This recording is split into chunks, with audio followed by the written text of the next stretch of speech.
എനിക്ക് നല്ല ടെൻഷനുണ്ട്. അയ്യോ ഒരു മിനിറ്റ്. അച്ഛ PG എൻട്രൻസ് അല്ലേ, മനസ്സറിഞ്ഞ് ഒന്ന് പ്രാർത്ഥിച്ചേക്കണേ. പഠിച്ചത് മാത്രമേ വരുള്ളൂ മോളെ. അച്ഛനൊരു വഴി കണ്ടിട്ടുണ്ട്.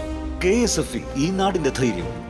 Hello, this is Zarin Shihab on Untitled Podcast, episode 16.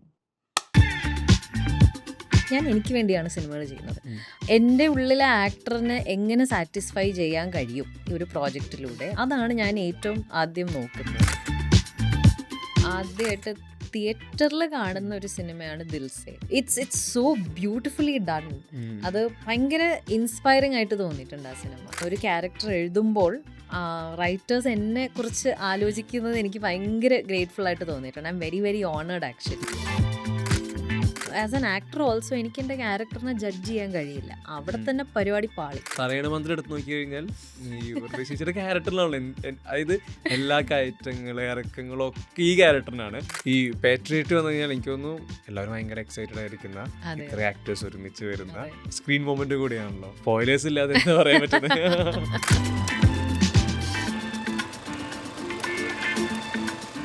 Welcome sir.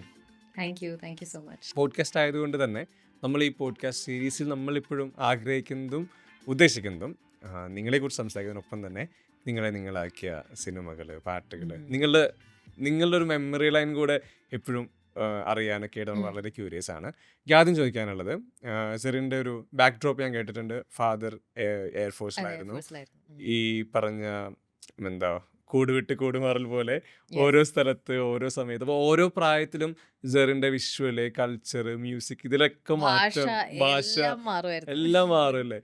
അത് ശരിക്ക് പിന്നീട് ഇപ്പോഴത്തെ ഒരു പോയിന്റിലെത്തി നിൽക്കുമ്പോൾ അതൊരു പ്രിവിലേജ് ആയി തോന്നിയിട്ടുണ്ടോ? കാരണം എല്ലാ തരത്തിലും അഡാപ്റ്റ് ചെയ്യാം, എവിടെ വേണമെങ്കിലും. ആക്ച്വലി ഒരു ആക്ടറിന് ഭയങ്കര ഹെൽപ്ഫുൾ ആയിട്ട് തോന്നിയിട്ടുണ്ട്. കാരണം നമ്മളൊരു സെറ്റിൽ 30 ദിവസം അടുപ്പിച്ച് എല്ലാവരുടെയും കൂടെ ഇൻട്രാക്ട് ചെയ്ത് അവരുടെ കൂടെയൊക്കെ നല്ല ഫ്രണ്ട്ഷിപ്പ് ഡെവലപ്പ് ചെയ്ത് പോകുമ്പോൾ പിന്നെ പെട്ടെന്ന് ഡിറ്റാച്ച് ചെയ്ത് വേറെ സെറ്റിലേക്ക് പോകണം.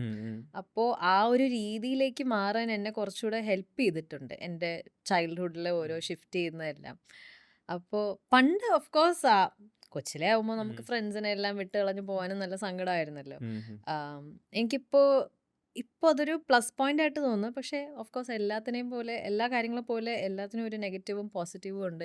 എനിക്കിപ്പോഴും എൻ്റെ കൂട്ടുകാരൊക്കെ അവരുടെ ചൈൽഡ്ഹുഡ് ഫ്രണ്ട്സിനെ കുറിച്ച് സംസാരിക്കുമ്പോൾ എനിക്ക് ഭയങ്കര അസൂയാണ്. കാരണം എനിക്കില്ല.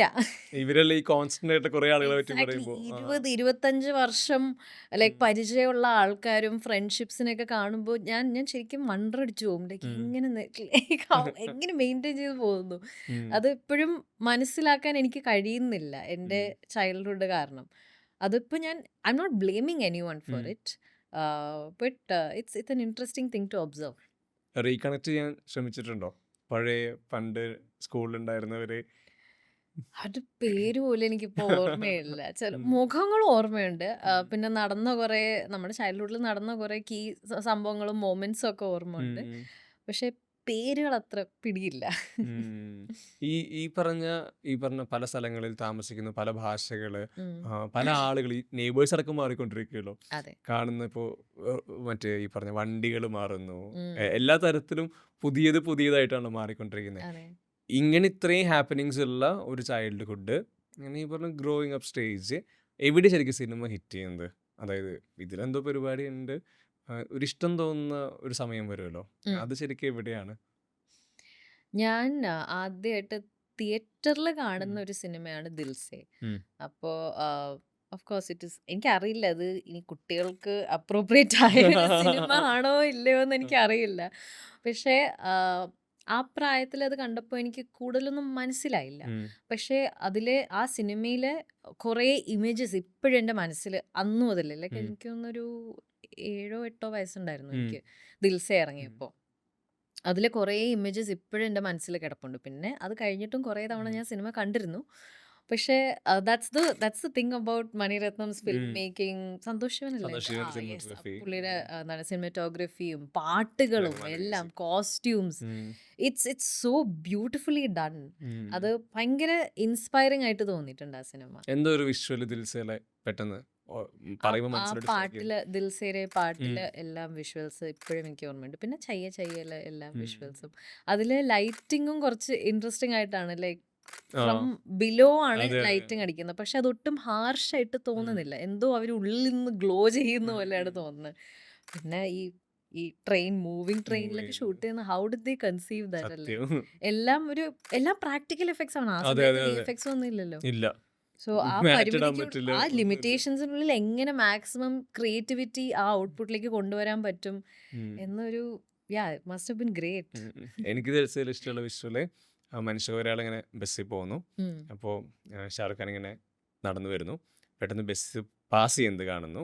അപ്പോൾ മറ്റേ വൈറ്റ് ഷോട്ടാ, അത്രയും ആൾക്കാരുണ്ട്. അവിടുത്തെ ഈ പറഞ്ഞ ലാൻഡ്സ്കേപ്പ് മൊത്തം എസ്റ്റാബ്ലിഷ്ഡ് ആണ്. പുള്ളി ബസ്സിൻ്റെ പുറകെ ഓടിയിട്ട് ബസ്സിൽ കയറുന്നത്. അതൊരു ലെങ്തി പോർഷൻ ആണല്ലോ. പുള്ളി വരെ കാണുന്നത്, ഓടുന്നത്, കയറുന്നത്. ഉറപ്പായിട്ടും മറ്റേ ബസ്സും മണിരത്നവും കോംബോ ഉണ്ട്. സ്റ്റിൽ ഇതെനിക്ക് ഭയങ്കര ദിൽസേ കണ്ടിട്ട് ചെയ്യുമ്പോൾ എനിക്ക് ഈ വിഷ്വലും മറ്റേ ബോംബ് പൊട്ടിയെറിക്കുന്നതാണ്. അതാണ് ഈ ബോംബ് പൊട്ടുന്നതും ഭയങ്കര എക്സ്പ്ലോസീവ് ആയിട്ടുള്ള മൊമെന്റ്സും ഉണ്ട്. പക്ഷെ നല്ല സൈലൻസസും ഉണ്ട്. സത്യം. കുറേ ബ്രീതിങ് സ്പേസസ് ആ സിനിമയിലുണ്ട്. അത് സോ ബ്യൂട്ടിഫുൾ. അതെ. സെറിൻ്റെ ഇഷ്ടമുള്ള സിനിമകളെ പറ്റി ഞാൻ നേരത്തെ ചോദിച്ചിരുന്നു. അതിൽ എന്താ എനിക്ക് ഭയങ്കര ഇഷ്ടപ്പെട്ട ചോയ്സ് ആയി തോന്നിയത് ഡിസിഷൻ ടു ലീവ് ആയിരുന്നു. ഓ യെസ്, അത് ഞാൻ പ്രതീക്ഷയില്ല സെറിൻ അത് പറയുന്നുള്ളത്. എനിക്ക് ഭയങ്കര ഇഷ്ടപ്പെട്ടിരുന്നു ആ സിനിമ. ആദ്യം കണ്ടപ്പോൾ അധികം മനസ്സിലായില്ല. പക്ഷെ അതൊരു നല്ല ഇതായിട്ടാണ് എനിക്ക് തോന്നിയത്. ഞാൻ ഒരു സിനിമ കാണുമ്പോൾ അതിന് കറക്റ്റ്ലി റാഷണൽ ആയിട്ടുള്ള എല്ലാ കാര്യങ്ങളും സ്ട്രക്ചറിൽ പോകണം എന്നുള്ള ഒരു വലിയ എന്താണ്, I don't have that expectation from cinema. അത് ആ സസ്പെൻസ് അവർ correct, I don't know, like ഈ എന്താണ് ടെൻഷൻ ഏത് മൊമെന്റിലാണ് റിലീസ് ചെയ്യേണ്ടത് എന്ന ഒരു നല്ല ഫ്ലോ മനസ്സിലാക്കിയ ഒരു ഡയറക്ടറാണ് Park Chan wook. And it was so different also. പുള്ളിയുടെ നേരത്തെയുള്ള വർക്കിൽ നിന്നും നല്ല വ്യത്യസ്തമായ രീതിയിലാണ് ആ ഫിലിം മേക്കിങ്ങും മ്യൂസിക്കും. ഒരു കുറെ ഇറ്റ് ഫീൽസ് ലൈക്ക് പോയട്രിയും മൂവിങ് ഇമേജസും ഉള്ള ഒരു സിനിമയായിട്ടാണ് തോന്നിയത്. അത് അവസാനം അത് കറക്റ്റ് റെസൊല്യൂഷൻ കിട്ടിയില്ലെങ്കിലും എനിക്ക് കുഴപ്പമില്ലായിരുന്നു. ഞാൻ ആ സിനിമ കണ്ടപ്പോ ഞാൻ ആ 2.5 മണിക്കൂറിൽ എക്സ്പീരിയൻസ് ചെയ്ത ബ്യൂട്ടി, അതാണ് എനിക്ക് ഏറ്റവും കൂടുതൽ ഇമ്പാക്ട്ഫുൾ ആയിട്ട് തോന്നിയത്. അതിനാണെങ്കിൽ ഈ റിവീലിങ്ങിന് വേണ്ടി റിവീലിംഗ് ഇല്ലല്ലോ. ഈ പറഞ്ഞ ഈ പോയട്രി പോലെ തന്നെ നമ്മളതിൽ ഓൾറെഡി ലിങ്ക്ഡ് ആണ് സിനിമയായിട്ട്. നമ്മൾ ആ സിനിമയുടെ യാത്രയിൽ ഇന്നാവുന്നത് തന്നെ അതിന്റെ ഏറ്റവും വലിയ സക്സസ് ആണ്. That's A success of any film in fact. അതുപോലെ ദിൽ ചാഹതാ ഹൈ, എനിക്ക് കമ്മിങ് ഓഫ് ഏജ് സിനിമ ഭയങ്കര ഇഷ്ടമാണ്. അത് എൻ്റെ ലൈക്ക് അടുത്ത ആ ജോണറിൽ എൻ്റെ നെക്സ്റ്റ് ഫേവറേറ്റ് ക്വീൻ ആണ്. ഇത് ഏത് സമയത്ത് നമുക്ക് റീവിസിറ്റ് ചെയ്യാൻ പറ്റിയൊരു 2 സിനിമകളാണ്, ദിൽ ചാഹതാ ഹൈ ആൻഡ് ക്വീൻ. പാട്ടുകളായാലും അതിൻ്റെ ഡയലോഗ്സ് ആയാലും, പിന്നെ എൻ്റെ ഏറ്റവും ഫേവറേറ്റ് ഭാഗം അതിൻ്റെ അക്ഷയ് ഖന്നയും ഡിംപിൾ കപാഡിയും അവരുടെ റിലേഷൻഷിപ്പാണ്. എനിക്ക് ഭയങ്കര ഇഷ്ടപ്പെട്ടിരുന്നു. അത് ഭയങ്കര സെൻസിറ്റിവിറ്റിയോടെയാണ് അവർ ചെയ്തിരുന്നത്. ഒരാൾ ഡയറക്ടർ എന്ന് പറയുമ്പോൾ വിഷൻ മാത്രമല്ല, ക്രാഫ്റ്റ് മാത്രമല്ല, എത്രമാത്രം സെൻസിറ്റിവിറ്റി ഒരു സബ്ജക്റ്റിലേക്ക് കൊണ്ടുവരാൻ കഴിയും. അത് ആൻഡ് ദാറ്റ് ടു പുള്ളിയുടെ ആദ്യത്തെ സിനിമയല്ലേ, ആദ്യത്തെ സിനിമയിൽ തന്നെ ഇത്രയും അച്ചീവ് ചെയ്തെടുത്തു. It's amazing. എപ്പോഴും എക്സൈറ്റഡ് ആയിട്ടുള്ളതും ക്യൂരിയസ് ആയിട്ടുള്ളതും ഒരാള് സ്റ്റേജിലാവട്ടെ ക്യാമറയുടെ മുന്നിലാവട്ടെ ചിരിക്കുന്നത്, കരയുന്നത്, ഇതിന് ഓരോ ക്യാരക്ടറിനും ഓരോ രീതിയിലായിരിക്കാം. എങ്കിലും ആ ചിരിയോ കരച്ചിലോ ഭയങ്കര സ്വാഭാവികമായിരിക്കണല്ലോ. ഇത് കാണുന്നവർക്ക് ഇതൊരിക്കലും പ്ലാസ്റ്റിക് ഫീൽ വരാനും പാടില്ല. സെറിൻ ആസ് എൻ ആക്ടർ ഈ പറഞ്ഞ തിയേറ്റർ മുതൽ സ്ക്രീൻ വരെയുള്ള ജേണിയിൽ ചിരിക്കുക, കരയുക, അതിൻ്റെ മീറ്റർ ലൗഡാവുന്നത്, കുറയുന്നത്, അതിലൊരു ഈ പറഞ്ഞൊരു മാസ്റ്ററി അച്ചീവ് ചെയ്യാനുള്ള ശ്രമങ്ങൾ ഇങ്ങനെയായിരുന്നു ചിരിയും കരച്ചിലും. അത് നല്ല ഇൻട്രസ്റ്റിംഗ് ചോദ്യമാണ്. ഈ ചിരിയും കരച്ചിലും ഭയങ്കര, എസ്പെഷ്യലി കരച്ചിൽ ഭയങ്കര പേഴ്സണൽ ആയിട്ടുള്ള ഒരു നിമിഷമാണ്. നമ്മൾ ഏറ്റവും വൾണറബിൾ ആയിട്ട് തോന്നുന്ന നിമിഷങ്ങൾ അത് ഭയങ്കര പേഴ്സണലി ആണ്. എല്ലാവരും കരയുന്ന രീതിയും ഡിഫറെൻ്റ് ആണല്ലോ.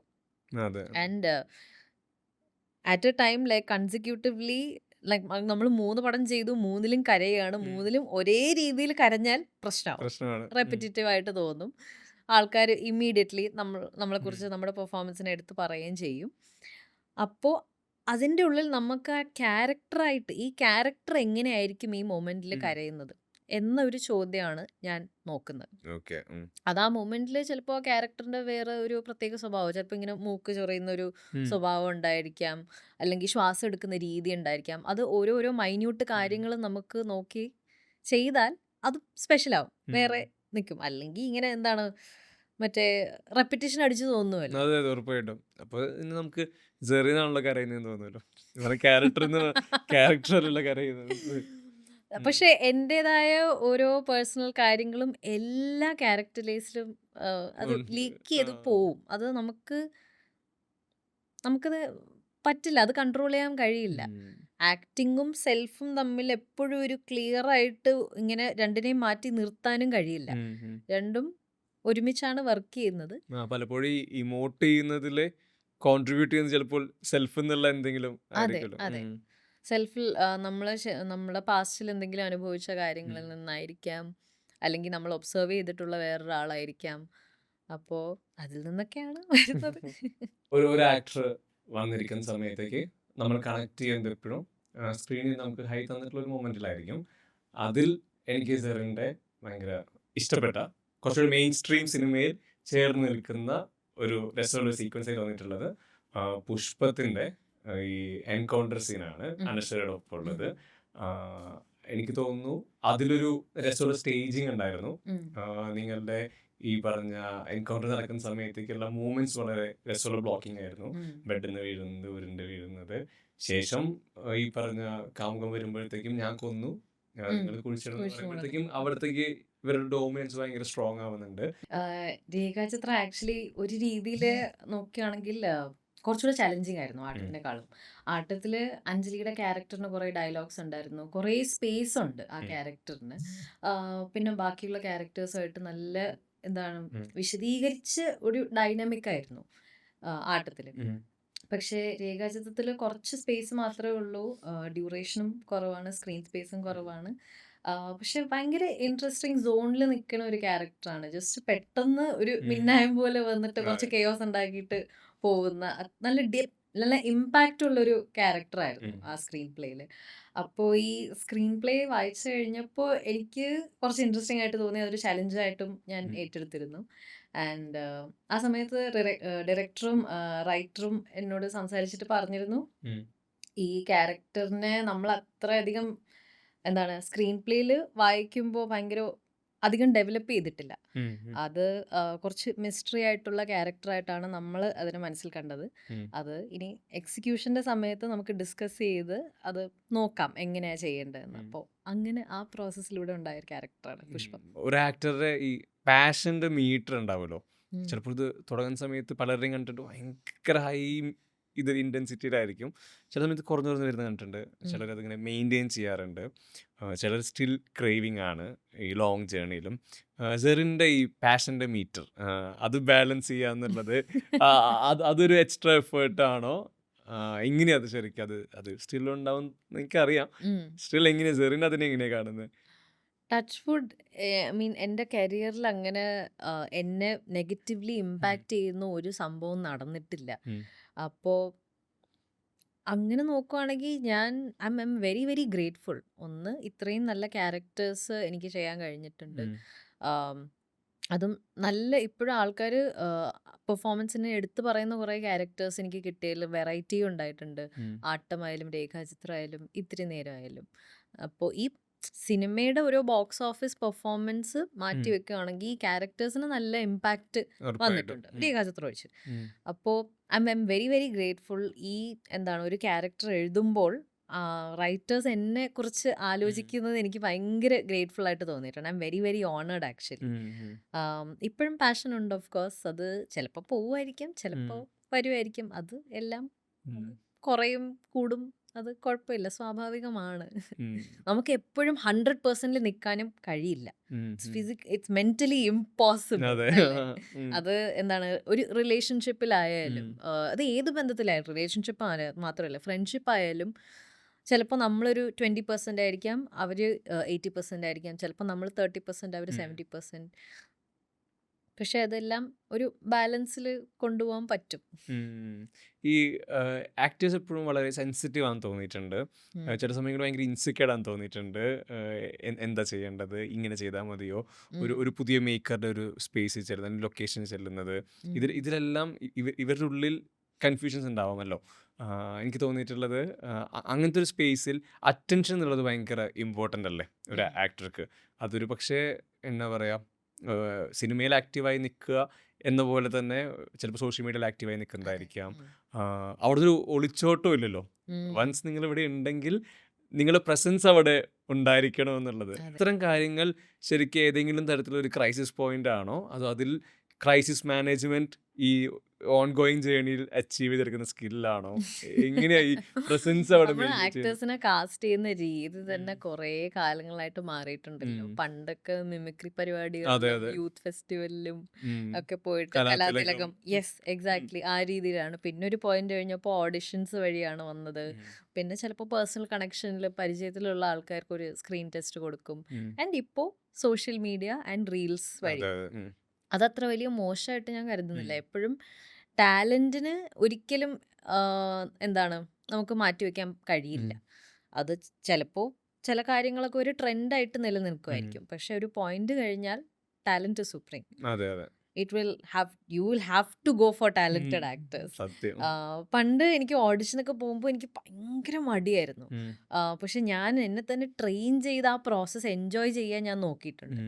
അപ്പോൾ അതുപോലത്തെ ഒരു രീതിയിൽ തന്നെയാണ്, ആ ഒരു ചിന്താഗതിയിലാണ് ഞാൻ ഈ സോഷ്യൽ മീഡിയനെയും കാണുന്നത്. മേ ബി പറയാൻ പറ്റില്ല, നമുക്ക് ഒരു പരിചയമില്ലാത്തൊരു സ്പേസ് എക്സ്പ്ലോർ ചെയ്യുമ്പോൾ നമ്മളും കുറേ കാര്യങ്ങൾ പഠിക്കാറുണ്ടല്ലോ.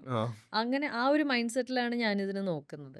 അല്ലാതെ ഇതിന്റെ പുറകെ പോകണം, ഇപ്പോൾ 5 lakhs ഫോളോവേഴ്സ് കിട്ടണം, ഇപ്പൊ തന്നെ കിട്ടണം, നല്ല 1 million വ്യൂസ് ആവണം, ആ ഒരു നമ്പേഴ്സിന്റെ പുറകെ പോവാതെ വേറെ എന്തെങ്കിലും നമുക്ക് നമ്മുടേതായ ഒരു സൈക്കോളജിയെ പറ്റിയോ അല്ലെങ്കിൽ എന്താണ് കൺസ്യൂമർ സൈക്കോളജിനെ കുറിച്ച് എന്തെങ്കിലും നല്ല കാര്യങ്ങൾ പഠിക്കാൻ പറ്റുമോ? I M curious about that. ഈ ക്യൂരിയോസിറ്റിയുടെ എക്സ്റ്റൻഷൻ ആയിരിക്കുമല്ലോ നമ്മൾ അപ്ഡേറ്റഡ് ആയിരിക്കുക എന്നുള്ളതും. ഇപ്പം പുതിയ സിനിമകൾ കാണുന്നതായിരിക്കാം, അല്ലെങ്കിൽ എന്തെങ്കിലും പെർഫോമൻസിലോട്ട് റീവിസിറ്റ് ചെയ്യുന്നതായിരിക്കാം. സ്വയം പെർഫോമൻസ് അല്ല, മറ്റുള്ള ഏതെങ്കിലും ഒരു ആക്ടറിന്റെ. തീർച്ചയായിട്ടും പണ്ടത്തെ സിനിമകളുടെ കുറേ റീൽസ് ഇപ്പൊ വരുന്നുണ്ടല്ലോ. എസ്പെഷ്യലി ഞാൻ ഈ ഇടയ്ക്ക് കുറേ ഡിംപിൾ കപ്പാഡിയുടെ പഴയ പെർഫോമൻസസ്, ദൃഷ്ടി എന്നൊരു പടമുണ്ട്, ഗോവിന്ദ് നിഹലാനിയാണ് തോന്നുന്നത്, നോട്ട് ഷുവർ. അവരുടെ പഴയ സിനിമകളിൽ oh my god, she so beautiful first of all. അവരുടെ പണ്ടത്തെ ഒരു ബ്യൂട്ടി വേറൊരു രീതിയിലാണല്ലോ. ആൻഡ് ആ സമയത്ത് എന്താണ് ഫീമെയിൽ ക്യാരക്ടേഴ്സിന് അത്രയും നല്ല രീതിയിൽ എഴുതുന്നതും ഇറ്റ് വാസ് റെവല്യൂഷണറി. ഇപ്പോൾ എന്താണ് കുറച്ചുകൂടി ഇൻഡിപെൻഡൻ്റ് ആയിട്ടുള്ള ഫീമെയിൽ ക്യാരക്ടേഴ്സിനെ കുറിച്ച് നമ്മൾ ആലോചിക്കുമ്പോൾ അത് ബോൾഡ് ആയിരിക്കണം, ഇങ്ങനെ സംസാരിക്കണം, ഇങ്ങനെ ഡ്രസ്സ് ചെയ്യണം, സ്മോക്ക് ചെയ്യണം, ഡ്രിങ്ക് ചെയ്യണം. പക്ഷെ ആ ഒരു എന്താണ് രീതിയിലേ അല്ല അവർ ചിന്തിച്ചത്. അവർക്കൊരു ടെംപ്ലേറ്റ് ഇല്ലായിരുന്നു. ഒരു നോർമൽ ലൈക്ക് വീട്ടുപണിയൊക്കെ ചെയ്യുന്ന ഒരു വീട്ടമ്മ ആയിരിക്കും ഒരു സിനിമയിലെ ഭയങ്കര സ്ട്രെങ്ത് ഉള്ള ഒരു ക്യാരക്ടർ. അപ്പോൾ പക്ഷെ അവർക്ക് ഫെമിനിനിറ്റി ഉണ്ട്, എന്താണ് അവർക്ക് പൊട്ടിത്തെറിക്കാനുള്ള ഓരോ ഇൻസ്റ്റൻസസ് ഉണ്ടാവും. പക്ഷെ രണ്ടും ബാലൻസ് ചെയ്ത് കൊണ്ടുപോയ കുറെ ക്യാരക്ടേഴ്സ് ആ സമയത്ത് ഉണ്ടായിരുന്നു. മലയാളത്തിലും ഉണ്ടായിരുന്നല്ലോ. ഇപ്പോൾ നമ്മളിപ്പോ തറയണ മന്ത്രി എടുത്ത് നോക്കി കഴിഞ്ഞാൽ ഈ ചേച്ചിയുടെ ക്യാരക്ടറിലാണല്ലോ, അതായത് എല്ലാ കയറ്റങ്ങളും ഇറക്കങ്ങളും ഒക്കെ ഈ ക്യാരക്ടറിനാണ്. ബാക്കി എൻറ്റയർ കാസ്റ്റ് ഇവരെ സപ്പോർട്ട് ചെയ്യാൻ വേണ്ടി നിൽക്കുന്ന ആളുകളാണ്. അങ്ങനത്തെ എഴുത്തുകൾ ഇപ്പോൾ ആദാമിന്റെ ഭാര്യയിൽ പറയുന്ന സമയത്തേക്ക് എല്ലാ തരത്തിലും അത് കണക്ട് ചെയ്ത് പറയുന്നത് ഇന്നത്തെ മലയാള സിനിമയെ പറ്റി പറയുമ്പോഴും എല്ലാവരും സംസാരിക്കുമ്പോൾ നമ്മൾ ആൾക്കാർ മലയാള സിനിമയെ കുറിച്ച് സംസാരിക്കുമ്പോൾ നമ്മുടെ ക്യാരക്ടേഴ്സിനെ കുറിച്ച് ഇങ്ങനെ പറയുമ്പോൾ, പക്ഷേ ഒരു 20-30 വർഷം മുമ്പേ നമ്മളുടെ പരിപാടികളൊക്കെ എന്ത് പൊളിയായിരുന്നു. പിന്നെ സ്മിത പട്ടേൽ ഇവിടെ വന്ന് ചിദംബരം ചെയ്തല്ലോ. ബ്യൂട്ടിഫുൾ ഫിലിം ആക്ച്വലി, എനിക്ക് ഭയങ്കര ഇഷ്ടപ്പെട്ടു. അങ്ങനെ ദിൽസേ പറഞ്ഞ പോലെ വിഷ്വൽ മെമ്മറി ആയിട്ടോ അല്ലെങ്കിൽ ഭയങ്കര സ്ട്രൈക്കിംഗ് പെർഫോമൻസ് ഒക്കെ ആയിട്ട് മനസ്സിൽ നിൽക്കുന്ന മറ്റൊരു സിനിമ പറയാൻ പറ്റുമോ? ഭയങ്കര ഈ റീവിസിറ്റിംഗ് ഒക്കെ നടത്തുന്ന തരത്തിലുള്ള. എനിക്ക് തൂവാനത്തുമ്പകൾ ഭയങ്കര ഇഷ്ടമാണ്. It's A great amazing, it's A very evergreen love story ആയിട്ട് എനിക്ക് തോന്നിയിട്ടുണ്ട്. ക്ലാരയുടെ ക്യാരക്ടർ ഓഫ് കോഴ്സ് എൻ്റെ ഒരു ഫേവറേറ്റ് ആണ്. പക്ഷേ ജയകൃഷ്ണന്റെ ഒരു ഫ്രണ്ടായിട്ട് വരുന്ന ഒരു ക്യാരക്ടർ ഉണ്ടല്ലോ, തങ്ങളാണോ? യെസ്. ആ തങ്ങളിന്റെ ക്യാരക്ടർ അവരെ ലൈക്ക് ഒട്ടും ജഡ്ജ്മെന്റ് ഇല്ലാതെയാണ് ആ Correct. ക്യാരക്ടറിനെ എഴുതിയിരിക്കുന്നത്. അപ്പോൾ യൂഷ്വലി ആ ഒരു പൊസിഷനിൽ നിൽക്കുന്ന ക്യാരക്ടേഴ്സിന് ആൾക്കാർക്ക് സമൂഹത്തിൽ തന്നെ ഇഷ്ടപ്പെടാൻ കഴിയില്ല. പക്ഷെ ആ ക്യാരക്ടറിനെ അതിന്റെ പോർട്രേയിലും അവരുടെ ഡയലോഗ്സ് ഒക്കെ കാണുമ്പോൾ ഒരു ജഡ്ജ്മെന്റേ ഇല്ല. അതാണ് റൈറ്റിംഗ്. ആൻഡ് സത്യം. ആസ് ആൻ ആക്ടർ ഓൾസോ എനിക്ക് എൻ്റെ ക്യാരക്ടറിനെ ജഡ്ജ് ചെയ്യാൻ കഴിയില്ല. അവിടെ ഉം. തന്നെ പരിപാടി പാളി.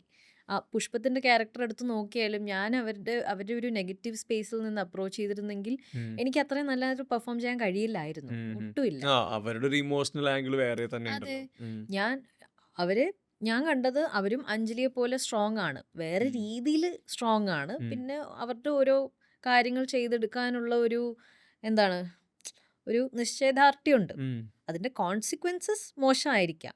പക്ഷെ എനിക്ക് ആ ക്യാരക്ടറിന്റെ ട്രൂത്ത് മനസ്സിലാക്കിയാലേ നല്ല രീതിയിൽ ചെയ്യാൻ പറ്റുള്ളൂ. അല്ല ഞാനിപ്പോ പെട്ടെന്ന് ആലോചിക്കായിരുന്നു ഈ ചൈൽഡ്ഹുഡിൽ ഇങ്ങനെ ഈ പറഞ്ഞ ട്രാവൽ കാര്യങ്ങള് നിശ്ചയദാർഢ്യം എന്ന് പറയുന്ന മലയാളം ഭയങ്കര രസമായിട്ട് സംസാരിക്കുന്നു. അത് എങ്ങനെയാ അതൊരു അത് എൻ്റെ പേരൻസ് ആയിരുന്നു. വാപ്പയമ്മയും കൊച്ചിലെ തന്നെ കുറെ മലയാളം വായിപ്പിച്ചിട്ടുണ്ട്. കുറെ മലയാളം സിനിമകൾ കണ്ടിട്ടുണ്ട്. അത് വായനാശീലം കൊണ്ടുവരുന്ന പേരൻസ് തന്നെയായിരുന്നു കൊച്ചിലെ തന്നെ. ഈ ആക്ടേഴ്സിനെ പറ്റി പറയുമ്പോഴെല്ലാം ഇവരെ ഒബ്സർവേഷനെ പറ്റിയും സംസാരിക്കാറുണ്ട്. രണ്ട് തരത്തിൽ ഒബ്സർവേഷൻ ചോദിക്കാനുള്ളത്. ഒന്ന്, ഒരു പക്ഷേ ജനിച്ച് ഈ നമ്മുടെ ഒരു മെമ്മറി ലൈൻ സ്റ്റാർട്ട് ചെയ്യുന്നത് മുതലുള്ള എന്തെങ്കിലുമൊക്കെ ആളുകളൊക്കെ നമ്മളുടെ ഈ പറഞ്ഞൊരു ക്യാരക്ടറിസ്റ്റിക് വരുന്ന സമയത്തേക്ക് നമ്മൾ ചിലപ്പോൾ അഡാപ്റ്റ് ചെയ്യുന്നുണ്ടാവായിരിക്കാം. സബ് കോൺഷ്യസ്ലി ഒരു കോൺഷ്യസ്ലി നമ്മൾ കണ്ട് മറന്ന് പരിചയപ്പെട്ട വർത്താനം പറഞ്ഞ ആളുകളൊക്കെ വരാം. രണ്ടാമത്തെ ഒബ്സർവേഷൻ എനിക്ക് ചോദിക്കാനുള്ളത്, നമ്മൾ പെർഫോം ചെയ്യുന്നു, ഒപ്പം നമ്മളോട് മറ്റൊരു ആർട്ടിസ്റ്റ് പെർഫോം ചെയ്യുന്നു. അവരെ ഒബ്സർവ് ചെയ്യുന്നത് അത് ഒരു പക്ഷേ ആക്ഷൻ കട്ടിനിടയിൽ സെയിം സ്ക്രീൻ ടൈമിലായിരിക്കാം, അല്ലെങ്കിൽ ഒന്ന് മാറി ഇരുന്ന ഒരാൾ പെർഫോം ചെയ്യുന്നത് കാണുന്നതായിരിക്കാം. ഈ രണ്ട് ഒബ്സർവേഷനെ സെറിൻ എങ്ങനെയാണ് കാണുന്നത്? ഞാൻ ചിലപ്പോൾ നമ്മൾ നല്ല എക്സ്പീരിയൻസ്ഡ് ആയിട്ടുള്ള ആക്ടേഴ്സിൻ്റെ കൂടെ വർക്ക് ചെയ്യുമ്പോൾ എനിക്ക് അവരുടെ പ്രോസസ്സ് നോട്ട് ചെയ്യുന്നത് ഭയങ്കര ഇഷ്ടമാണ്. ലൈക്ക് വിനയ് ഫോർട്ടിൻ്റെ കാര്യം എടുക്കുകയാണെങ്കിലും പുള്ളി നമ്മൾ ആക്ഷൻ പറയുന്നതിന് തൊട്ട് മുന്നേ ഒരു ചെറിയൊരു പ്രിപ്പറേഷൻ ചെയ്യാറുണ്ട് ആ സോണിലേക്ക് കയറുന്നത്. അതൊരു 10 സെക്കൻഡ് ആവാം, ചിലപ്പോൾ 30 സെക്കൻഡ് ആയിരിക്കും, ചിലപ്പോൾ ലൈക്ക് 2 മിനിറ്റ് ആയിരിക്കും. സോ ആ ഒരു സോണിലേക്ക് കയറുമ്പോഴാണ് നമ്മൾ ആ സ്വിച്ച് മനസ്സിലാക്കുന്നത്. അത് ഭയങ്കര ഇൻട്രസ്റ്റിംഗ് ആയിട്ട് തോന്നിയിട്ടുണ്ട്. പിന്നെ റോഷനും അങ്ങനെ ചെയ്യുന്നത് കണ്ടിട്ടുണ്ട്, അർജുൻ രാധാകൃഷ്ണൻ ചെയ്യുന്നത് കണ്ടിട്ടുണ്ട്. പിന്നെ of course Mammukka also he has his own thing. ഇതൊക്കെ കാണുന്നതും അതിൽ ഇതെനിക്ക് പഠിക്കാൻ പറ്റുമെന്ന് അറിയില്ല, പക്ഷേ എല്ലാവർക്കും അവരുടേതായ ഒരു പ്രോസസ്സ് ഉണ്ടാവുമല്ലോ. അവർക്ക് ചേരുന്നത് ചിലപ്പോൾ എനിക്ക് കഴിയില്ലായിരിക്കും. അപ്പോൾ അത് മാക്സിമം ജസ്റ്റ് ഒബ്സർവേഷനിലൂടെ തന്നെ നമുക്ക് നമ്മുടേതായ ഒരു എക്സ്പോഷറും നമ്മൾ കാര്യങ്ങൾ മനസ്സിലാക്കുന്ന രീതിയും എല്ലാം കുറച്ചുകൂടെ വിശാലമായ രീതിയിലാവുമല്ലോ. പിന്നെ എനിക്ക് ഇൻട്രസ്റ്റിംഗ് ആയിട്ടുള്ള എന്തെങ്കിലും റിയാക്ഷനോ അതോ ഒരാൾ ചില പ്രൊണൗൺസ് ചെയ്യുന്ന രീതികൾ അല്ലെങ്കിൽ അവർ ഫുഡ് കഴിക്കുന്ന രീതി, ഇതൊക്കെ കുറച്ച് സ്പെഷ്യലാണ്. അത് ഇഡിയോസിൻക്രസീസ്, അത് അവരുടേതായ മാത്രമാണ്. അത് സിനിമാറ്റിക്കലി എങ്ങനെ പ്രസന്റ് ചെയ്യാൻ കഴിയുമോ എന്നുള്ളത് നല്ലൊരു ചോദ്യം തന്നെയാണ്. പക്ഷേ അത് എപ്പോഴും നമുക്ക് ചെയ്യാൻ പറ്റില്ല. ഞാൻ ഇടയ്ക്കൊക്കെ നോട്ട് ചെയ്യാറുണ്ട്, പിന്നെ കുറച്ച് വോയിസ് നോട്ട്സും പരിപാടികളും എല്ലാം ചെയ്യാറുണ്ട്. പക്ഷേ അതിനെ കറക്റ്റായിട്ട് എക്സാക്ട്ലി ആക്യുറേറ്റ്ലി പോർട്രേ ചെയ്യാൻ കഴിയില്ല. അല്ലെങ്കിൽ അതിൻ്റെ വീഡിയോ എടുത്ത് വെക്കേണ്ടി വരും. ആൻഡ് യൂഷ്വലി അത് ചെയ്യാൻ പറ്റില്ല. പക്ഷെ അത് കുറച്ച് ഇൻസ്പയറിംഗ് ആയിട്ടുള്ളതാണ്. ലൈക്ക് ആക്ടേഴ്സ് അവർക്ക് ഇൻസ്പിറേഷൻ കിട്ടുന്ന പല പല ഇടങ്ങളിലാണല്ലോ. It's nice. നോട്ട് ചെയ്തൊക്കെ നമ്മൾ തന്നെ റിസർവിൽ അതെ, എടുത്തു വെക്കുക, ആവശ്യമുള്ള പോലെ അതെ. അത് ആ ക്യാരക്ടറിന് പറ്റുവാണെങ്കിൽ. എല്ലാം ഒരു ക്യാരക്ടറിൽ കുത്തി നിറയ്ക്കാൻ പറ്റില്ലല്ലോ. അതായത് ഒരു ഇൻഡസ്ട്രിയുടെ പാർട്ടായി നിൽക്കുന്ന സമയത്തേക്ക് ഇപ്പം നമ്മളൊരു എസ്റ്റാബ്ലിഷ്ഡ് ആക്ടർ ആവുന്നു, അല്ലെങ്കിൽ പല ജോൺറയിൽ പല തലത്തിലുള്ള ക്യാരക്ടേഴ്സ് പെർഫോം ചെയ്യുന്നു. ഒരു പക്ഷേ എങ്കിൽ പോലും ചോയ്സ് എന്നുള്ളത് എപ്പോഴും ഭയങ്കര ഈ പറഞ്ഞ ഓപ്ഷൻസ് ഒരുപാട് ഉണ്ടാവണമെന്നില്ലല്ലോ. പ്രത്യേകിച്ച് ഒരു ആക്ട്രസിന് നമ്മൾ ഈ ഒരു സമയത്ത് ഒരു നടിക്ക് ഇവിടെ സർവൈവ് ചെയ്യണമെങ്കിൽ കുറച്ചുകൂടെ ചീസി ആയിട്ടുള്ള ക്യാരക്ടേഴ്സ് തന്നെ വേണ്ടി വന്നിരുന്നു. പാട്ട്, ഡാൻസ്, ഈ മറ്റേ പിണക്കം, ഇണക്കം, ഒരു ഫോർമുലയിലാണ് ഇവിടെ സസ്റ്റെയിൻ ചെയ്തിട്ടുള്ള പല നടിമാരും ഒരു ബേസ് സൃഷ്ടിച്ചിട്ടുണ്ടായിരുന്നത്. എന്നാൽ ഇന്ന് അതിൽ നിന്ന് മൊത്തം മാറിയെന്ന് പറയുന്നില്ല, സ്റ്റിൽ കുറച്ചും കൂടെ ഓപ്ഷൻസ് വരുന്നില്ലേ. അതൊരു ശരിക്കും സർവൈവൽ പാട്ടിൽ നിങ്ങൾക്കൂടെ ഇവിടെ നിലനിൽക്കണമെന്നുള്ളതിന് ഒരു ലൈക്ക് ഒരു ഫ്യൂവൽ പോലെ ഉണ്ടല്ലോ. ഈ പറഞ്ഞ ഇത്രയും ഓപ്ഷൻസ് അവിടെ വരുന്നത്, എങ്ങനെ ഒരു ചോയ്സിനെ എങ്ങനെ കാണുന്നത്, ഈ പറഞ്ഞ ഓപ്ഷൻസിനെ എങ്ങനെ കാണുന്നത്? ഞാൻ ഇത് ആദ്യമൊക്കെ നമ്മൾ ആക്ടർ ആവാൻ തീരുമാനിക്കുമ്പോൾ ഓഫ് കോഴ്സ് എല്ലാവർക്കും കുറേ അഭിപ്രായങ്ങളുണ്ടാവും. ലൈക്ക് ഇനി റൊമാൻറ്റിക് പടം ചെയ്യണം, ഇനി ആക്ഷൻ പടം ചെയ്യണം, എന്നാലേ ആൾക്കാർ നിങ്ങളെ ഓഡിയൻസ് നിങ്ങളെ എന്താണ് അവരുടെ മനസ്സിലേക്ക് കയറുള്ളൂ. പക്ഷേ ഇതെല്ലാത്തിൽ നിന്നും മാറി നിന്ന് ഞാൻ സിനിമ ചെയ്യുന്നത് അറ്റ് എ ലെവൽ ഞാൻ എനിക്ക് വേണ്ടിയാണ് സിനിമകൾ ചെയ്യുന്നത്. അപ്പോൾ എൻ്റെ ഉള്ളിലെ ആക്ടറിന് എങ്ങനെ സാറ്റിസ്ഫൈ ചെയ്യാൻ കഴിയും ഈ ഒരു പ്രോജക്റ്റിലൂടെ അല്ലെങ്കിൽ ഈ ഒരു സ്ക്രീൻ പ്ലേയിലൂടെ, അതാണ് ഞാൻ ഏറ്റവും ആദ്യം നോക്കുന്നത്. ആദ്യം ഓഫ് കോഴ്സ് ഈ സ്ക്രീൻ പ്ലേ എങ്ങനെയുണ്ട്, കഥ പറച്ചിലിൻ്റെ ഫ്ലോ, നറേറ്റീവ് സ്ട്രക്ചർ, അതൊക്കെ എങ്ങനെയുണ്ടാണെന്ന് ഞാൻ നോക്കുന്നത്. പിന്നെ അത് കഴിഞ്ഞാൽ is the actor in me satisfied with this, അതാണ് ഞാൻ നോക്കുന്നത്. പക്ഷേ ഇപ്പോൾ എനിക്ക് തോന്നി തുടങ്ങിയിട്ടുണ്ട്, ബിക്കോസ് ഓഡിയൻസ് ഇല്ലാതെ സിനിമയില്ലല്ലോ. ഇല്ല. അപ്പോൾ ഹ്യൂ ഗ്രാന്റ് ആണ് തോന്നുന്നു, ഹ്യൂ ഗ്രാന്റ് അല്ലേ, പുള്ളി ഒരു ഇൻ്റർവ്യൂവിൽ പറഞ്ഞിട്ടുണ്ട്, ഞാൻ ഒരു ഫോമുല വെച്ചാണ് നോക്കുന്നത്, 1 ഫോർ മീ 1 ഫോർ ദം. അപ്പോൾ ആ ഒരു ഫോമുലയിലേക്ക് കയറിയാലോ എന്ന് ആലോചിക്കുകയാണ് ഞാനിപ്പോൾ. എനിക്ക് തോന്നുന്നു പക്ഷേ ആ ഫോമിൽ കയറി കഴിഞ്ഞാൽ മെയിൻ സ്ട്രീമിൽ ലൈവായി നിൽക്കുന്ന സമയത്തേക്ക് ഇപ്പറേ കുറച്ചുകൂടി അക്കാഡമിക് സ്വഭാവമുള്ള സിനിമകളുടെ പാർട്ടാവുന്നതിലും കുഴപ്പമില്ല എന്ന്, ലൈക്ക് അങ്ങനെയുള്ള ഈ ഫോമിൽ വർക്ക് ചെയ്യുന്നത്. ഒരു പ്രധാനപ്പെട്ട സംവിധായകൻ പറഞ്ഞിട്ടുള്ളതാണ്, എന്താ, ആദ്യം ഞാനൊരു റിയലിസ്റ്റിക് സിനിമ ചെയ്യുകയാണെങ്കിൽ ഞാൻ അടുത്ത 10 വർഷം കാത്തിരിക്കേണ്ടി വരും എൻ്റെ രണ്ടാമത്തെ സിനിമയ്ക്കായിട്ട്. പക്ഷെ ഞാൻ ആദ്യം ഒരു കമേഴ്ഷ്യൽ സിനിമ ചെയ്യുകയാണെങ്കിൽ എനിക്ക് അടുത്ത 10 വർഷം ഈ പറഞ്ഞ റിയലിസ്റ്റിക്, ഈ പറഞ്ഞ അക്കാഡമിക് സ്വഭാവമുള്ള സിനിമകൾ ചെയ്യാന്നുള്ളത്. ആക്ടേഴ്സിന്റെ കാര്യത്തിലും ഈ പറഞ്ഞ വിസിബിലിറ്റി, സ്പേസ് ഒക്കെ കൂടുതൽ കിട്ടുന്നത്. തീർച്ചയായിട്ടും നമ്മളൊരു വീട്ടുപേരായി മാറാൻ എല്ലാവരും ആഗ്രഹിക്കുന്ന ഒരു കാര്യമാണല്ലോ. ശരിക്കും ഈ പ്രേക്ഷകർ എങ്ങനെ കാണുന്നത്, ഈ അവരുടെ വാലിഡേഷൻ ഭയങ്കര ഇമ്പോർട്ടൻ്റ് ആണല്ലോ. ഈ പറഞ്ഞ നമ്മൾ ഇവിടെ സർവൈവ് ചെയ്യുന്നതിന്, നമ്മുടെ റെലവൻസ് പാർട്ടിന് എല്ലാത്തിലും ഒരു വാലിഡേഷൻ വേണം. ചിലപ്പോൾ അതൊരു ഇൻസ്റ്റാഗ്രാം വരുന്നൊരു മെസ്സേജ് ആയിരിക്കാം, അല്ലെങ്കിൽ ഒരു ഇൻ്റർവ്യൂവിൻ്റെ താഴെ വരുന്ന കമൻ്റ് ആയിരിക്കാം, അല്ലെങ്കിൽ പടത്തെക്കുറിച്ചുള്ളൊരു റിവ്യൂ ആയിരിക്കാം. നമ്മളെ വാലിഡേറ്റ് ചെയ്യുന്നു, അല്ലെങ്കിൽ ഓക്കെ ആ കൊച്ചിൻ്റെ പെർഫോമൻസ് നല്ലതായിരുന്നു, നീ സെറിൻ ഇങ്ങനെ ചെയ്തു തന്നു, പക്ഷേ വേറെ എന്തെങ്കിലും ചെയ്യാമായിരുന്നു, നീ ആ സീൻ നല്ലതായിരുന്നു. അത് ശരിക്കും ഒരു ഹൈ തരുന്ന കാര്യമാണ്. എന്നാൽ അതിൽ എന്താ പലരും പറഞ്ഞിട്ടുണ്ട് അതിലൊരു ഓവറായി അതിൽ ഇൻവെസ്റ്റ് ചെയ്യാറുമില്ല എന്നുള്ളത്. സെറിൻ എങ്ങനെയാണ് ഈ പ്രേക്ഷകരുടെ അവിടെ നിന്നുള്ള ഈ റിസീവിങ്ങിനെ കാണുന്നത്? അതിൽ ഭയങ്കര മതിമറന്നു പോകുന്ന ആളാണോ? ആദ്യമൊക്കെ അങ്ങനെ ഉണ്ടായിരുന്നു. ഇപ്പൊ അതിൽ നിന്നും കുറച്ച് ഡിറ്റാച്ച് ചെയ്യാൻ നോക്കുകയാണ്. കാരണം നല്ലതായാലും മോശമായാലും നമ്മൾ അതിലേക്ക് കയറിയാൽ നമ്മുടെ പ്രയോറിറ്റീസ് എല്ലാം മാറും. പിന്നെ നമ്മൾ വേറെ ഏതോ കാരണത്തിന് വേണ്ടിയാണ് വർക്ക് ചെയ്യുന്നത് പോലെ തോന്നും. പിന്നെ ആ ഒരു എന്താണ്, ആ ഒരു റിസൾട്ടോ ആ ഒരു അഭിപ്രായം അതേ രീതിയിൽ നമുക്ക് കിട്ടിയില്ലെങ്കിൽ ഒരു ഡിസപ്പോയിൻമെന്റ് ഉണ്ടാവില്ലേ. നമ്മളൊരു പ്രതീക്ഷ അനുസരിച്ച് റിസൾട്ട് വന്നില്ലെങ്കിൽ നമുക്ക് ഡിസപ്പോയിൻറ്റഡ് ആവും, ആരും ആവും. ഇറ്റ്സ് ജസ്റ്റ് ഹ്യൂമൻ തിങ്, അത് നമുക്ക് കൺട്രോൾ ചെയ്യാനും പറ്റില്ല. അതും അപ്പം ഞാൻ കൂടുതലും റിസൾട്ട് ഒന്നും പ്രതീക്ഷിക്കാതെ ആ പ്രോസസ്സിനെ ലൈക്ക് പറ്റുന്നത്ര എൻജോയ് ചെയ്യാൻ നോക്കുകയാണ്. റിസൾട്ട് ആലോചിക്കുന്ന സമയം നമുക്ക് പ്രോസസ്സ് എൻജോയ് ചെയ്യാൻ കഴിയില്ല. ആൻഡ് ആ എക്സ്പ്ലോറേഷൻ്റെ പ്രോസസ്സിൽ വേറെ തോട്ടൊന്നും വരാതിരിക്കട്ടെ, അതാണ് നല്ലത്.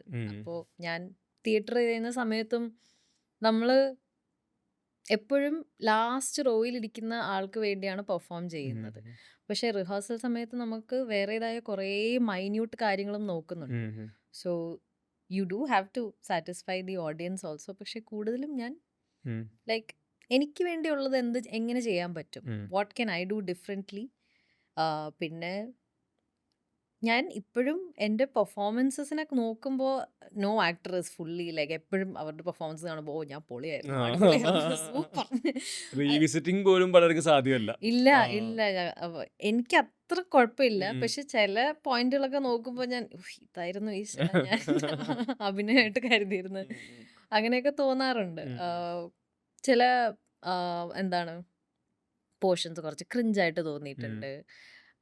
പക്ഷെ അതെല്ലാം ഒരു ലേണിങ്ങിന്റെ ഭാഗമായിട്ടാണ് ഞാൻ കാണുന്നത്. 2019 ഈ ഫാമിലി മാൻ വരുന്നു. അപ്പോൾ ഈ പറഞ്ഞ വെബ് സീരീസ് അത്രയും കോമൺ ഒന്നുമല്ലല്ലോ. അത് ഓക്കെ, ഇത് മറ്റേ ഇംഗ്ലീഷിലൊക്കെ ഉള്ള പോലത്തെ സീരീസുകളുടെ ഫോർമാറ്റിൽ ഇന്ത്യയിൽ ഒരു പരിപാടി വരുന്നുണ്ട്. എന്താന്ന് അറിയാം, നോക്കാം, ഈ പ്ലാനിലാണ് ആളുകൾ കണ്ടു തുടങ്ങുന്നത്. ഉറപ്പായിട്ട് അതിന് ഭയങ്കര വലിയ ജനപ്രീതി കിട്ടുന്നു. ഫാമിലി മാൻ്റെ പാർട്ടാവുന്നത് അതിൽ ഈ പറഞ്ഞ മനോജ് വാജ്പേയി ഉണ്ട്, ഈ പറഞ്ഞ പ്രിയാമണി ഉണ്ട്, മറ്റാൾക്കാരുണ്ട്. ഇവരുടെ ഒപ്പമുള്ള ഈ പറഞ്ഞ മനോജ് വാജ്പേയിയുള്ള കോമ്പിനേഷൻ വേണ്ടി ഞാൻ ചോദിക്കാൻ കാരണം, എവിടെയോ പറഞ്ഞു കേട്ടിട്ടുണ്ട് മനോജ് ബാജ്പേയിന് ഭയങ്കര ഫാൻകളാണ്, ഇഷ്ടമുള്ള ആക്ടറാന്ന് കേട്ടിട്ടുണ്ട്. അതൊരു ഭയങ്കര വലിയ മൊമെന്റ് ആയി തോന്നിയിട്ടുണ്ട്. ഫാമിലി മാനും ഇപ്പൊ ഒരു നിയർലി ഒരു 7 വർഷമായല്ലോ, 19 ഇത് തിരിഞ്ഞു നോക്കുമ്പോഴത്തേക്കും ആ സെറിനും ഇപ്പോഴത്തെ സെറിനും ഒരുപാട് മാറിയിട്ടുണ്ടാവാം, ഒരുപാട് കാര്യങ്ങൾ കണ്ടിട്ടുണ്ടാവാം, പഠിച്ചിട്ടുണ്ടാവാം. എന്താ ഫാമിലി മാനെ റീകളക്ട് ചെയ്യുന്ന പോയിന്റ് എന്താ? ഞാൻ ശരിക്കും ചെറിഷ് ചെയ്യുന്ന ഒരു പ്രോജക്റ്റാണത്. അതെൻ്റെ ഫസ്റ്റ് വർക്കായിരുന്നു. ഞാനായിരുന്നു ആ സെറ്റിൽ, ലൈക്ക് എനിക്ക് ഏറ്റവും കുറച്ച് എക്സ്പീരിയൻസ് ഞാനായിരുന്നു ആ ഒരു സെറ്റിൽ. അപ്പോൾ അവിടെ ക്രൂ മെമ്പേഴ്സ് തന്നെ ഒരു 100-150 പേരോളം ഉണ്ട്. അപ്പം ഭയങ്കര നോയ്സും ഓവർവെൽമിങ് ആയിട്ടുള്ളൊരു സെറ്റായിരുന്നു. പക്ഷെ ആ സെറ്റിലുള്ള ആ ഒരു സ്പേസിൽ നമുക്ക് എങ്ങനെ നമ്മുടേതായ ഒരു എന്താണ് സോൺ കണ്ടെത്താൻ കഴിയും എന്ന ഒരു എന്ന ഒരു പ്രോസസ്സ് ഞാൻ പല പല ആക്ടേഴ്സ് ചെയ്യുന്നത് കണ്ടിരുന്നു. അത് നല്ലൊരു ലേണിംഗ് എക്സ്പീരിയൻസ് ആയിരുന്നു. പിന്നെ ഞാൻ ആ സമയത്താണ് മനസ്സിലാക്കിയത് ഒരു ആക്ടറിന് എന്താണ് എസ്പെഷ്യലി സിനിമയിലേക്ക് കയറുമ്പോൾ നമുക്ക് നമ്മുടെ ലിമിറ്റ്സും മനസ്സിലാക്കണം. അതെ. പോസിബിലിറ്റീസ് ഉണ്ട് ഓഫ് കോഴ്സ് എല്ലാത്തിലും, പക്ഷെ നമുക്ക് എത്രമാത്രം നമ്മളെ തന്നെ പുഷ് ചെയ്യാൻ കഴിയും എന്ന ഒരു എന്താണ് അത് നമ്മളെ തന്നെ കുറച്ചുകൂടെ നല്ല രീതിയിൽ മനസ്സിലാക്കാനും പറ്റും as a person and as an artist. അങ്ങനെ കുറേ നല്ല പാഠങ്ങളുണ്ടായിരുന്നു. I still carry them with me. എങ്ങനെയാ ഫാമിലി മാൻ്റെ പാർട്ട് ആവുന്നത്? ആക്ച്വലി ഓഡിഷൻ ഓഡിഷൻ തന്നെയാണ്. ഒരു കാസ്റ്റിംഗ് കോൾ ചെയ്തപ്പോൾ അതിൽ കാര്യമായിട്ട് വലിയ ഡീറ്റെയിൽസ് ഒന്നും പറഞ്ഞില്ലായിരുന്നു. ജസ്റ്റ് അത് അന്ന് വെബ് സീരീസ് എന്താണെന്ന് പോലും ആൾക്കാർക്ക് അറിയില്ലല്ലോ. വെബ് സീരീസ് എന്ന് പറഞ്ഞാൽ ഒരു യൂട്യൂബിൽ 4K ഷൂട്ട് ചെയ്ത് റിലീസ് ചെയ്യുന്ന ഒരു സാധനമായിട്ടാണ് എല്ലാവരും മനസ്സിലാക്കിയത്. എനിക്ക് തോന്നുന്നു സീക്രട്ട് ഗെയിംസ് കഴിഞ്ഞ ഉടനെയാണ് ഇവർ അനൗൺസ് ചെയ്തത് പോലും. ആൻഡ് ആ സമയത്ത് ഭയങ്കര ആംബിഷ്യസ് ആയിട്ടുള്ളൊരു പ്രോജക്റ്റാണ്. ആൻഡ് ഇപ്പോഴും അവർ കൺസിസ്റ്റന്റ്ലി ആ ക്വാളിറ്റി നിലനിർത്തി കൊണ്ടുപോകുന്നുണ്ട്. സോ മൾട്ടിപ്പിൾ സീസൺസ് ആവുന്നു, ഫ്രാഞ്ചൈസി ഭയങ്കര സ്ട്രോങ് ആയി. യെസ്.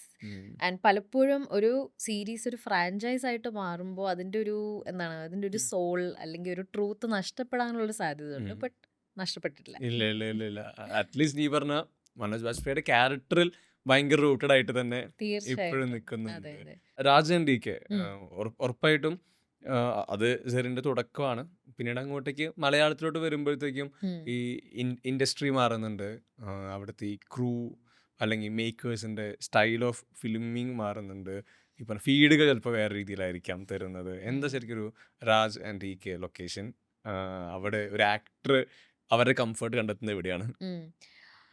അവര് ഒരു ആക്ടറിന് ചെയ്യാനുള്ള എല്ലാ ഫ്രീഡവും സ്പേസും കൊടുക്കും. അവർ അത്രയധികം ഡയറക്റ്റ് ചെയ്യുന്നത്, like micro managing and micro direct ചെയ്യുന്നത് ഞാൻ ഒരിക്കലും കണ്ടിട്ടില്ല. അവർക്കറിയാലോ എല്ലാ ആക്ടേഴ്സും നല്ല നല്ല രീതിയിൽ പ്രിപ്പയർ ചെയ്ത എല്ലാം നല്ല എക്സ്പീരിയൻസ് ഉള്ള ആക്ടേഴ്സും കൂടെയാണ്. Like they've been working for 15-20+ years. അപ്പോൾ ഇവരെല്ലാം അവർ പണിയെടുത്തിട്ടുണ്ട്. സോ അവർ വരുമ്പോഴും സെറ്റിലേക്ക് വരുമ്പോഴും ചെറിയൊരു just Whisper something in there year, അതായിരിക്കും അവരുടെ ഫീഡ്ബാക്ക്. ആൻഡ് പക്ഷെ ആ പറയുന്നത് അത്രയ്ക്കും സബ്സ്റ്റാൻഷ്യൽ ആയിരിക്കും. ആൻഡ് അതിൽ നിന്ന് തന്നെ നമുക്ക് വേറെ കുറേ പ്രശ്നങ്ങളുടെ എല്ലാ സൊല്യൂഷൻസും കിട്ടുമായിരിക്കും. So the very intuitive that way. ഈ ഇത്രയൊക്കെ പറയുന്ന സമയത്തേക്ക് മലയാളത്തിലേക്ക് വന്നു കഴിഞ്ഞാൽ ആട്ടത്തിലെ ഇഷ്ടപ്പെട്ട ഒരു സീക്വൻസ് ചോദിക്കാൻ തോന്നുന്നു. സിനിമയുടെ ഒരു പ്രീ ക്ലൈമാക്സ് പോർഷൻ ആണെന്ന് തോന്നുന്നത്. അവിടെ ഇരുന്ന് എല്ലാവരും കൂടി ഇരുന്ന് ഈ കൂട്ടവിചാരണ നടക്കുവാണ്. അഞ്ജലി ഇരിക്കുന്നുണ്ട്. അഞ്ജലി ഒരു ചെയിൻ ഓഫ് ഡയലോഗ്സ് പറയുന്നുണ്ടല്ലോ. ഇത് തോന്നലായിരിക്കാം, അതും തോന്നലായിരിക്കാം, ഇത് ഈ പറഞ്ഞതിനപ്പുറത്തേക്ക് ഞാൻ ഈ സൈറ്റിൽ പോവാതിരുന്ന് തോന്നലായിരിക്കാം, എല്ലാം തോന്നലായിരിക്കും പറഞ്ഞ് അവരെ തന്നെ ഒരു പോയിന്റ് ബ്ലെയിം ചെയ്യുന്ന പോലെ ഇവരോടൊക്കെയാണല്ലോ ഇത് പറഞ്ഞിരുന്നത്, പ്രത്യേകിച്ച് അവിടെ ഒരു റിസൾട്ട് ഉണ്ടാവുന്നില്ല, സൊല്യൂഷൻ കിട്ടുന്നില്ല. ആ സീക്വൻസിന് വേണ്ടി അവിടെ കിട്ടുന്ന ഒരു ഫീഡ് എന്തായിരുന്നു? അല്ലെങ്കിൽ നമുക്ക് ഉറപ്പായിട്ട് റിഹേഴ്സൽസ് ഉണ്ടായിരുന്നു അറിയാം. പെർഫോമൻസിൽ അവിടെ ഇമ്പാക്ട്ഫുൾ ആവണം. അഞ്ജലിയാണ് ഇത്ര നേരം സിനിമ ഓടി വന്നതിൽ നിന്ന് നെക്സ്റ്റ് സ്റ്റേജ് ഈ സീനാണെന്ന് അറിയാം. അവിടുത്തെ പെർഫോമൻസ് ഡെലിവറി ചെയ്യുന്നതിൽ കോംപ്രമൈസ് ചെയ്യാൻ പറ്റത്തില്ല, ബെസ്റ്റ് കൊടുക്കണം. എങ്ങനെയാ ആ സീക്വൻസിനെ റീകളക്ട് ചെയ്യുന്നത്? ഞാൻ ഷൂട്ട് ചെയ്യുന്നതിന് മുമ്പ് ഈ പ്രഷർ ഒന്നും എടുക്കാറില്ല. എനിക്ക് ഫിസിക്കലി എന്തെങ്കിലും ഒരു എക്സസൈസോ മൂവ്മെന്റ് വ്യായാമോ ഒക്കെ ചെയ്യുമ്പോൾ ഈ പ്രഷറിൽ നിന്നെല്ലാം എനിക്ക് ഡിസ്കണക്ട് ചെയ്യാൻ പറ്റും. അപ്പോൾ അതാണ് ഞാനൊരു സീനിലേക്ക് കയറുന്നതിന് മുന്നേ ഉള്ള വാമപ്പ്. അത് ചിലപ്പോൾ കുറച്ച് വിചിത്രമായ കാര്യങ്ങളൊക്കെയാണ്. ലൈക്ക് നമ്മൾ അബ്ഡോമിനൽ ബ്രീതിങ്, അതുപോലത്തെ ലൈക്ക് പെട്ടെന്ന് ശ്വാസം എടുക്കുകയും വിടുകയും, അതുപോലത്തെ എന്താണ് നമുക്ക് നമ്മളെ ഫിസിക്കലി റീസെറ്റ് ചെയ്യാൻ കഴിയുന്ന കുറേ വാമപ്പും ബ്രെത്ത് വർക്കും ഒക്കെ ഉണ്ട്. അപ്പോൾ അതൊക്കെ ചെയ്തിട്ടാണ് ഞാനൊരു സീനിലേക്ക് കയറുന്നത്. എസ്പെഷ്യലി ഇത്രയും കുറേ ഡയലോഗ്സും കുറേ കൊറിയോഗ്രാഫി ഉള്ള കാര്യങ്ങളാണെങ്കിലും പിന്നെ ബാക്കിയുള്ളവരുടെ ഡയലോഗ്സും എല്ലാം ക്രോസ് ടോക്ക് അതൊക്കെ ഉള്ള ഒരു സീനാവുമ്പോൾ ഇങ്ങനത്തെ വാമപ്പ് ചെയ്യുന്നത് എനിക്ക് ഭയങ്കര ഭയങ്കര ഹെൽപ്ഫുൾ ആയിട്ട് തോന്നിയിട്ടുണ്ട്. പിന്നെ ആ സീനിനെ കുറിച്ച് പറയുകയാണെങ്കിൽ അതിൽ ആട്ടം പറയുന്നൊരു സ്റ്റേറ്റ്മെൻ്റ് ആണ് ലൈക്ക് എന്താണ് ആ നടന്ന സംഭവത്തിനേക്കാളും ഏറ്റവും വലിയൊരു വയലൻസ് ആണ് അവർ വീട്ടിൽ ചെയ്ത ആ ചർച്ച. അത് of course in many vase ഇങ്ങനെ ഇത്രയും പേഴ്സണലായിട്ട് ഇത്രയും ഇമ്പാക്റ്റ് ചെയ്ത ഒരു സംഭവത്തെ അങ്ങനെ ആ വൃത്തിയിട്ട രീതിയിൽ ഇരുന്ന് ഡൈസെക്റ്റ് ചെയ്യുന്നത് അതായിരുന്നു ഏറ്റവും വലിയ വയലൻസ് ആ ഒരു സിറ്റുവേഷനിൽ എടുത്ത് നോക്കുമ്പോൾ. ആൻഡ് അത് ഡയലോഗ്സിൽ കാണുന്നുണ്ട്, അത് എന്താണ് ലൈക്ക് മൈക്രോ റിയാക്ഷൻസിലും കാണുന്നുണ്ട്. പിന്നെ അഞ്ജലി എന്താണ് അവരുടെ മൈൻഡിൽ പോയിക്കൊണ്ടിരുന്നത് അറിയുന്നത് അപ്പോഴാണ്, ഓഡിയൻസും ബാക്കി ചുറ്റും ഇരിക്കുന്നവരും. അപ്പോൾ അത് ബ്യൂട്ടിഫുള്ളി അത് ഒരു ചെയ്തിട്ടുണ്ടായിരുന്നു. കൂട്ടത്തിൽ ഓഡിയൻസിൽ തന്നെ ഇവർ ഓരോരുത്തരും സപ്പോർട്ട് ചെയ്യുന്ന ഓരോ എക്സാക്ട്ലി മൈക്രോ ഗ്രൂപ്പുകൾ ആ തിയേറ്ററിൽ ആ സ്പേസിൽ ഉണ്ടാവുമല്ലോ. അതെ അതെ ഓഡിയൻസിന്റെ പല പല ഗ്രൂപ്പായിട്ട് മാറും. നല്ല രസമായിരുന്നു കേട്ടോ അത് ചെയ്തെടുത്ത രീതിയും.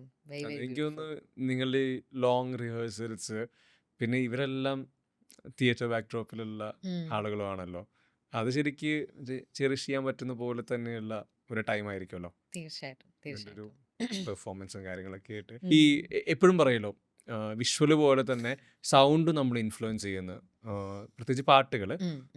ഇഷ്ടപ്പെട്ട പാട്ടുകൾ ചോദിച്ചപ്പോൾ ഈ പാട്ടുകളല്ല പറഞ്ഞത്, ആർട്ടിസ്റ്റിനെ പറ്റിയാണ് പറഞ്ഞത്. സ്റ്റിൽ ഈ മ്യൂസിക് അല്ലെങ്കിൽ എന്തെങ്കിലും ശബ്ദങ്ങളായിരിക്കാം. ഇപ്പോൾ എന്താ പറയാം, എനിക്ക് ഈ ഫാൻ്റെ സൗണ്ട് ഭയങ്കര ഇഷ്ടം, ഇങ്ങനെ കറയും കൊണ്ടിരിക്കുന്നത്. അതുപോലെ ഇപ്പോൾ ഏതെങ്കിലും ഒരു പാട്ടായിരിക്കാം ചിലപ്പോൾ നമ്മളെ കൺസോൾ ചെയ്യുന്നതായിരിക്കാം. ഓരോ ഇമോഷൻ നമുക്ക് ഓരോ പാട്ടുണ്ടാവുമായിരിക്കും. എങ്ങനെയാണ് സൗണ്ട് മ്യൂസിക് ലൈഫിനെ ടച്ച് ചെയ്യുന്നത്, ഇൻഫ്ലുവൻസ് ചെയ്യുന്നത്, ഇൻസ്പയർ ചെയ്യുന്നത്? ഞാൻ എപ്പോഴും കേൾക്കുന്ന ഒരു ആർട്ടിസ്റ്റാണ് മൈക്കിൾ ജാക്സൺ. ജസ്റ്റ് വെറുതെ പാചകം ചെയ്യുമ്പോൾ പിന്നെ ഫ്രണ്ട്സൊക്കെ വീട്ടിൽ വരുമ്പോൾ എല്ലാവർക്കും എല്ലാ തലമുറകൾക്കും അപ്രീഷിയേറ്റ് ചെയ്യാൻ കഴിയുന്നൊരു മ്യൂസിക് ആണല്ലോ. And so evergreen also. അതിൻ്റെ ഓരോ ബീറ്റുകൾ നമ്മളിപ്പോൾ നോക്കിയാലും ഇപ്പോൾ വരുന്ന പാട്ടുകളും ആ ഒരു അതിൻ്റെതായ ഒരു വേർഷൻ ആയിട്ട് തോന്നും നമുക്ക്. So it's beautiful like that. And എല്ലാത്തിനും ഒരു ഫേസ് ഉണ്ടാവുമല്ലോ, ഒരു മ്യൂസിക് കീപ്സ് ഗെറ്റിംഗ് റീസൈക്കിൾ. നമ്മൾ പണ്ട് കേട്ടൊരു പാട്ട് അത് അതിൻ്റെതായ ഒരു ബീറ്റോ റിതമോ ഇപ്പോഴത്തെ പാട്ടുകളിലും ഉണ്ട്. So Michael Jackson I really like his songs. പിന്നെ എനിക്ക് ഡിസ്കോ ഫങ്ക് മ്യൂസിക് ഭയങ്കര ഇഷ്ടമാണ്.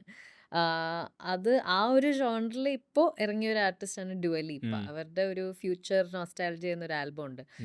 ആ ആൽബത്തിലെ എല്ലാ പാട്ടുകളും ഇറ്റ്സ് സോ അമേസിങ്. ആൻഡ് അവരുടെ ഒരു വോയിസിന് തന്നെ പ്രത്യേക ഒരു ക്വാളിറ്റിയും ഉണ്ട്.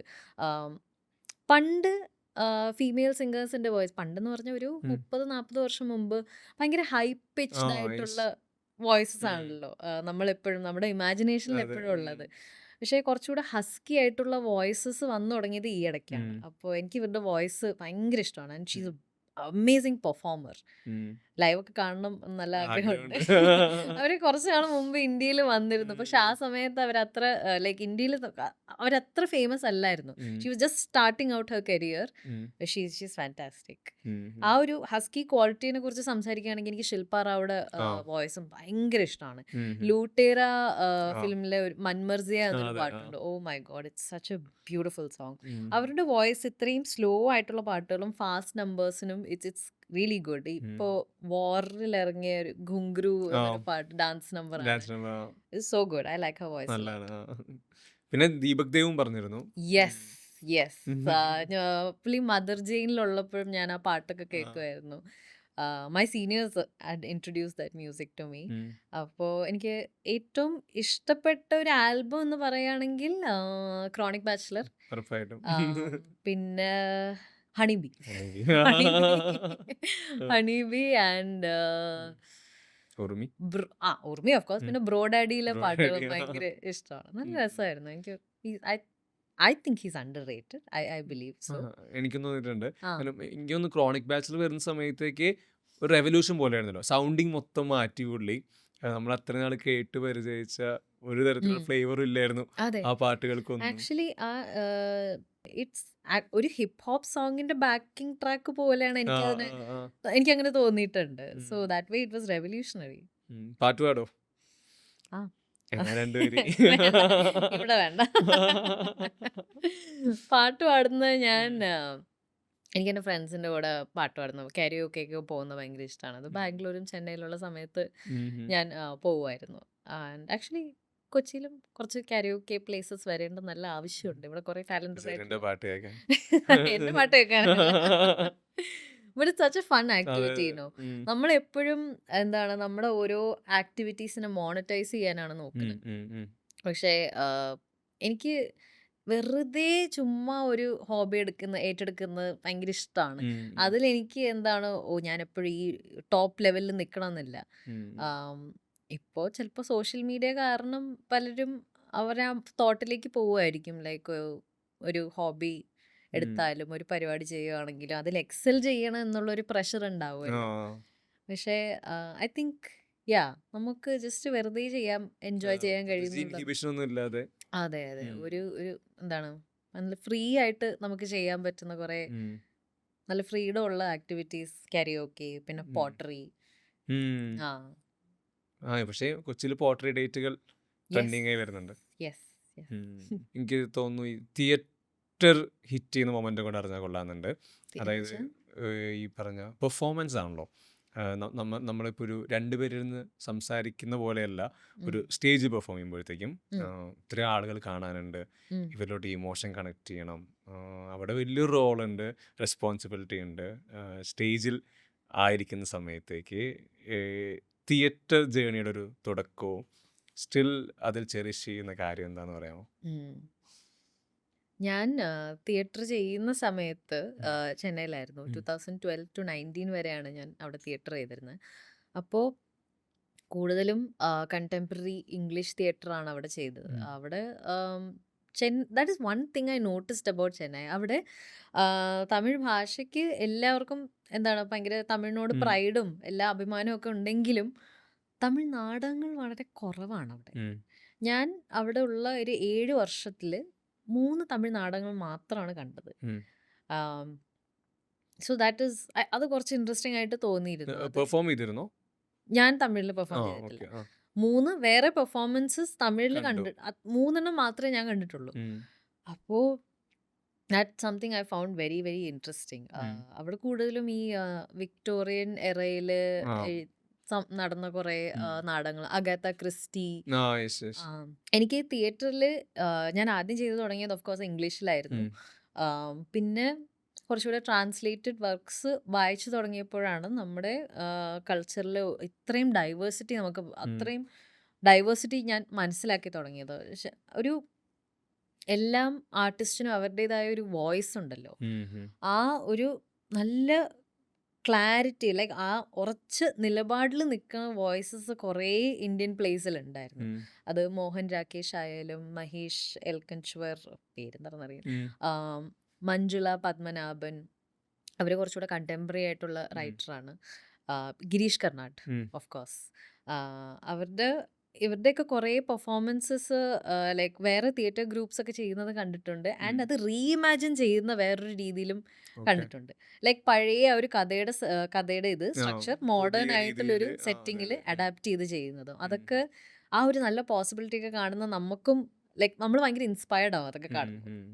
നമ്മളൊരു ഇപ്പോൾ തിയേറ്ററിൻ്റെ ബാക്ക്ഡ്രോപ്പ് പറഞ്ഞു, ഈ ആക്ടിങ്ങിനോടുള്ള പാഷൻ, അവിടെ നിന്നൊരു നടിയാവുന്ന സമയത്തേക്ക് ഉറപ്പായിട്ടും നമ്മൾ സ്ക്രീനിൽ കണ്ടിട്ടുള്ള ഫീമെയിൽ ആക്ടേഴ്സിൻ്റെ കാര്യം പറയുമ്പോൾ അവരിൽ ഒരു പക്ഷേ ഒരു കാലത്ത് ഇവരെ ഫീച്ചർ ചെയ്യുന്നത് നമ്മൾ തുടക്കത്തിൽ പറഞ്ഞ പോലെ നന്നായി ഡാൻസ് കളിക്കുന്ന, ഈ പറഞ്ഞ നല്ല വേഷവിധാനങ്ങളിൽ വരുന്ന, സെയിം ടൈമിൽ തന്നെ ഇവരെ മറ്റൊരു ഫേസായിട്ട് ഒരു വീട്ടിൽ അടുക്കളയിൽ കഷ്ടപ്പെടുന്ന, അവിടെ നിന്ന് ചെറിയ മുന്നേറ്റങ്ങൾ ഉണ്ടാക്കുന്ന ഈ ഒരു സെറ്റിങ്ങിലാണ് നമ്മൾ ഈ ആക്ടേഴ്സിനെല്ലാം കാണുന്നത്. ഒന്നെങ്കിൽ ഈ എക്സ്ട്രീം അല്ലെങ്കിൽ ആ എക്സ്ട്രീം.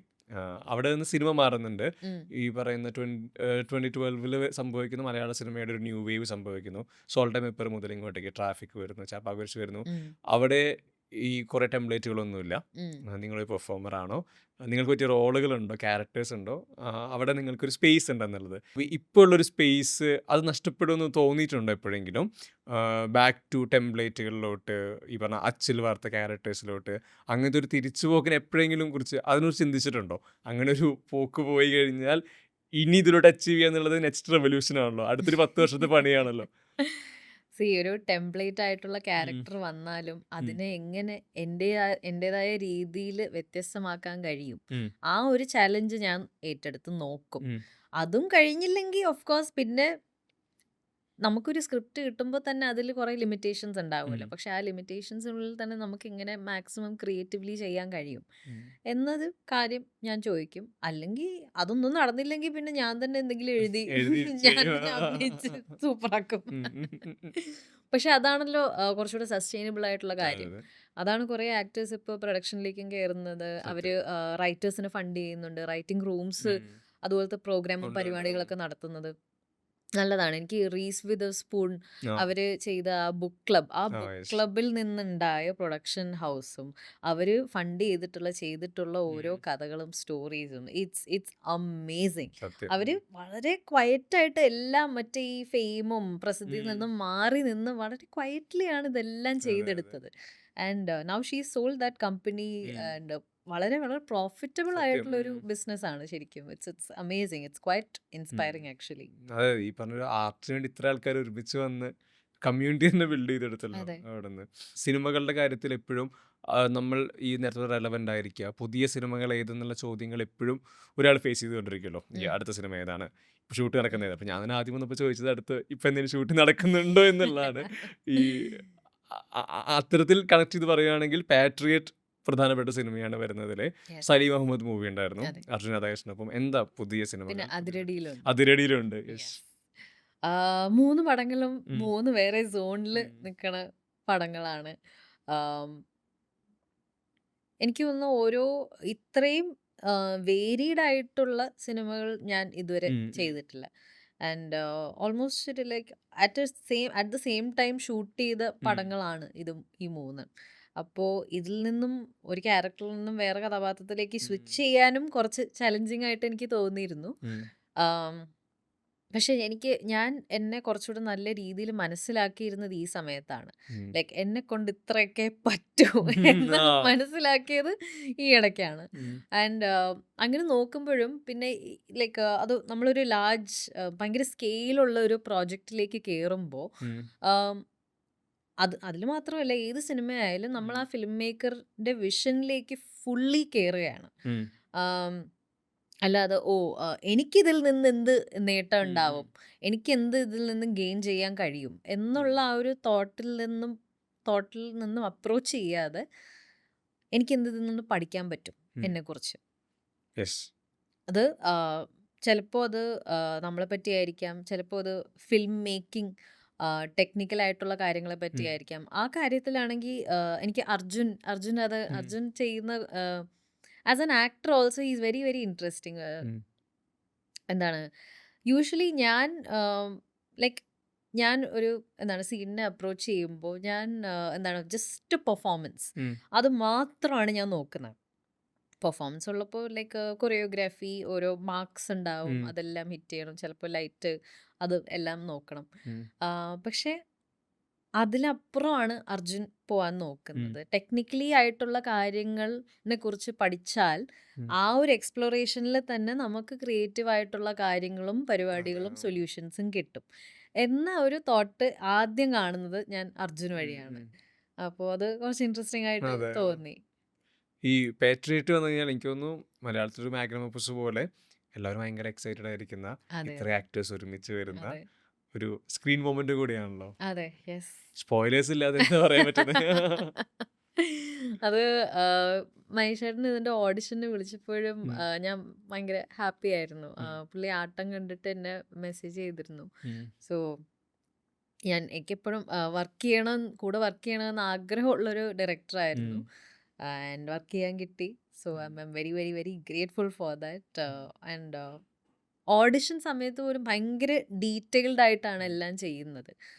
അപ്പോൾ അതൊരു നല്ല ചലഞ്ചായിരുന്നു. It was good actually. നമ്മളെ ശരിക്കും പുഷ് ചെയ്യാൻ കഴിയും. നമ്മളൊരു പ്രീസെറ്റ് ലോക്ക് ആവുന്നുണ്ട്. അതെ അതെ.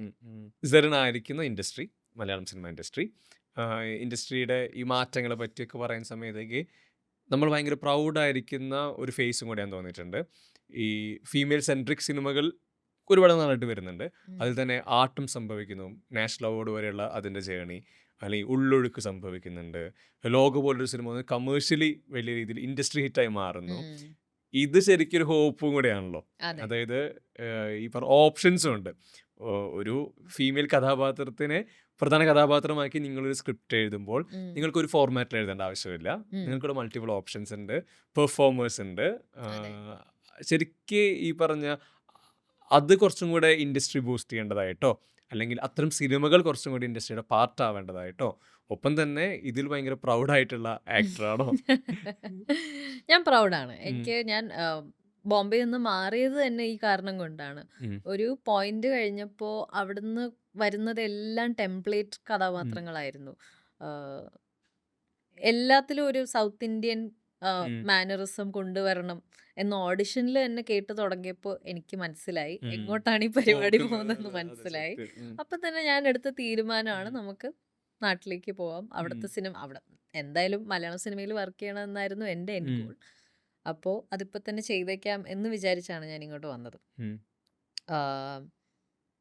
നമ്മൾ സ്ത്രീ കഥാപാത്രങ്ങളെ വീക്ഷിക്കുമ്പോൾ, ഒരു ഫീമെയിൽ ക്യാരക്ടറിനെ കാണുമ്പോൾ, ആ ഒരു ക്യാരക്ടറിന് ഏറ്റവും നല്ല ഗ്രാഫ് കിട്ടാൻ പോണത് അവർ എന്തായിരിക്കും, വലിയൊരു പ്രതിസന്ധി കടന്നു പോകുന്നത്. അത് യൂഷ്വലി ഒരു എന്താണ് അസോൾട്ട് പോലത്തെ എന്തെങ്കിലും ആയിരിക്കാം, അല്ലെങ്കിൽ ഒരു ശരിക്കും പേഴ്സണലി നഷ്ടപ്പെട്ട ഒരു ലോസ് ആവാം. പക്ഷെ ഇതിൽ നിന്നും മാറി നിൽക്കുന്ന ഒരു ക്യാരക്ടർ, ഒരു ഫീമെയിൽ ക്യാരക്ടറിനെ എങ്ങനെ നമുക്ക് കൺസീവ് ചെയ്യാൻ കഴിയും? ആ ഒരു ക്വസ്റ്റ്യൻ കുറച്ച് ഇൻട്രസ്റ്റിംഗ് ആയിട്ട് തോന്നിയിട്ടുണ്ട്. ലൈക്ക് എന്താണ്, വെറുതെ നമ്മൾ ഡെയിലി ലൈഫിൽ കാണുന്ന ഒരു പെൺകുട്ടി, ഗേൾ നെക്സ്റ്റ് ഡോർ, അതെങ്ങനെയായിരിക്കും അല്ലേ? ഒരു എല്ലാവരും അവരുടേതായ ലൈഫിൽ പ്രോബ്ലംസ് അനുഭവിച്ചിട്ടുണ്ട്. പക്ഷെ ഭയങ്കര ഒരു വലിയ പ്രതിസന്ധി ഒന്നും എല്ലാവരുടെയും ലൈഫിൽ നടന്നിട്ടുണ്ടാവില്ലല്ലോ. പ്രതിസന്ധിനെ തരണം ചെയ്യുമ്പോൾ മാത്രമേ ബോൾഡ് ആവുന്നുള്ളൂ. യെസ്, അതെ. അപ്പോ അതുപോലത്തെ ക്യാരക്ടേഴ്സ് എന്താണ്, അതുപോലത്തെ ക്യാരക്ടേഴ്സ് ഇനിയും, ഫീമെയിൽ ക്യാരക്ടേഴ്സ് ഇനിയും വരണമെന്നാണ് എൻ്റെ ആഗ്രഹം. ഈ ഡാൻസ് കളിക്കുന്ന, പാട്ട് പാടുന്ന അങ്ങനത്തെ ക്യാരക്ടേഴ്സ് ഒക്കെ ഉറപ്പായിട്ടും സിനിമ കാണുന്ന കുട്ടിക്കാലത്തൊക്കെ ചെറിയ ചെയ്തിട്ടുണ്ടാവല്ലോ. ഇപ്പൊ ഒരു പക്ഷേ എനിക്ക് ജൂഹി ചാവ്ലയുടെ സ്ക്രീൻ പ്രസൻസ് ഭയങ്കര ഇഷ്ടമാണ്. അതിലൊരു കുട്ടിത്തമുണ്ട്, ഒരു ഭയങ്കര ഷീസ് വെരി ഫെമിനിൻ ഓൾസോ. പക്ഷെ ഭയങ്കര ബോൾഡായിട്ടും കുറേ ക്യാരക്ടേഴ്സ്, അവരുടെ കുറേ ക്യാരക്ടേഴ്സ് ഭയങ്കര ബോൾഡും ആണ്. സോ പക്ഷെ എനിക്ക് തോന്നുന്നില്ല ഇനി അതുപോലത്തെ ക്യാരക്ടേഴ്സോ അതുപോലത്തെ ഡയലോഗ് ഡെലിവറി ഇപ്പോഴത്തെ ഫിലിം മേക്കിംഗ് എടുത്ത് നോക്കുമ്പോൾ എനിക്ക് തോന്നുന്നില്ല അതുപോലത്തെ ക്യാരക്ടേഴ്സ് ചെയ്യാൻ കഴിയുമെന്ന്.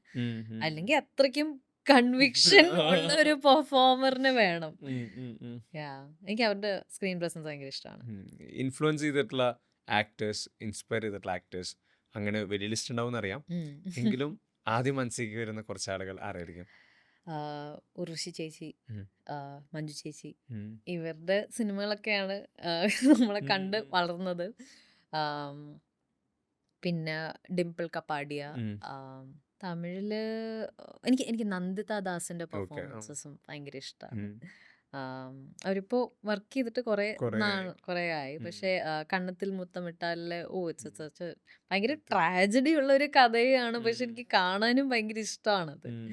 എനിക്ക് അവരുടെ പെർഫോമൻസസും ഭയങ്കര ഇഷ്ടമാണ്. അവരെന്നെ ശരിക്കും ഇൻസ്പയർ ചെയ്തിട്ടുണ്ട്. പിന്നെ കൊങ്കണ സെൻ, തിലോത്തമ, പിന്നെ ആഗ്ര എന്ന മൂവിയിലെ Priyanka Bose. Oh my god, what a fantastic actor.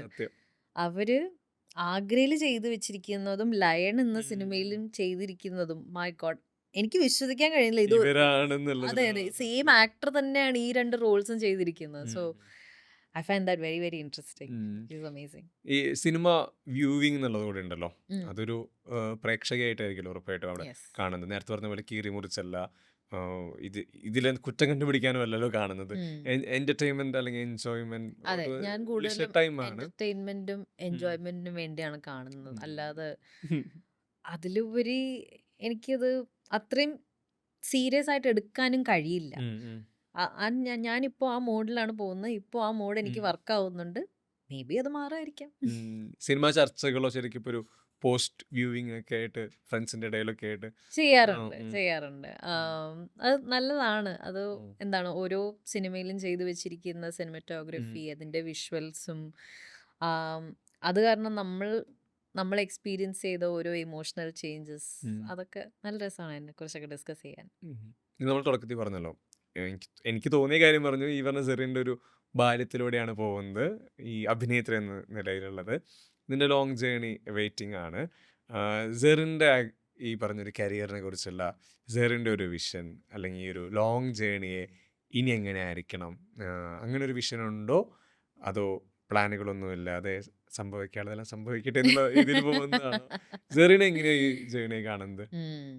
Animation genre explore സുസുമേ പറഞ്ഞിരുന്നല്ലോ ഇഷ്ടമുള്ള സിനിമ. എനിക്ക് ഭയങ്കര ഇഷ്ടമുള്ളൊരു സിനിമ, ഒരു ഇഷ്ടമുള്ള ജോണറാണ് ആനിമെ.